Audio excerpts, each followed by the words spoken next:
So, ఇప్పుడు పూర్వజన్మ ఉంటది. మళ్ళీ మరో జన్మ ఉంటది అని చెప్తున్నారా? ఆ! హ్మ్. అలా ఒకవేళ మనం మళ్ళీ జన్మ అంటూ మనకి రావాలంటే మనం ఏం చేయాలంటారు? నిజంగా మరొక జన్మ అనేది ఇంకా ఏదన్నా ఉంటుందంటారా? మిగిలితే మరో జన్మ కోరుకోవాలి మరి. ఓకే. మీకేమన్నా మిగిలిందా? ఈ హుహు. జన్మలో తీరుతాయని నమ్మకం ఉందా? ఆ!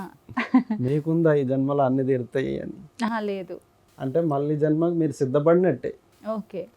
అంటే సాధ్యమైనంత వరకు ఈ జన్మలోనే పోరాడతారు. హ్మ్. అయి గనక నెరవేరినాయి అనుకోండి, హ్మ్. మళ్ళీ మీరు జన్మ ఎత్తరు మనిషి జన్మ. ఓకే. నెక్స్ట్ దైవ సంయోగంలోకి వెళ్ళిపోతారు. హ్మ్. ఎవరైతే పరిపూర్ణ జీవిత జన్మాంశాన్ని ఈ మానవ జన్మలో గెలుస్తారో హ్మ్. వాళ్ళు దైవ శక్తులుగా మారిపోతారు.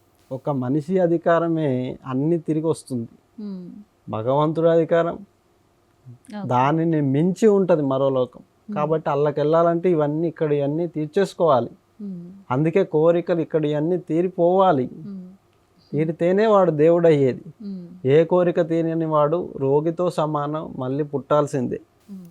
కోరికలు తీరని వాళ్ళు మళ్ళీ పుడతారు, హ్మ్. భూతాలైతారు, ఆ! కామని భూతాలు ఇప్పుడు అది కూడా ఉంది కదా. హ్మ్.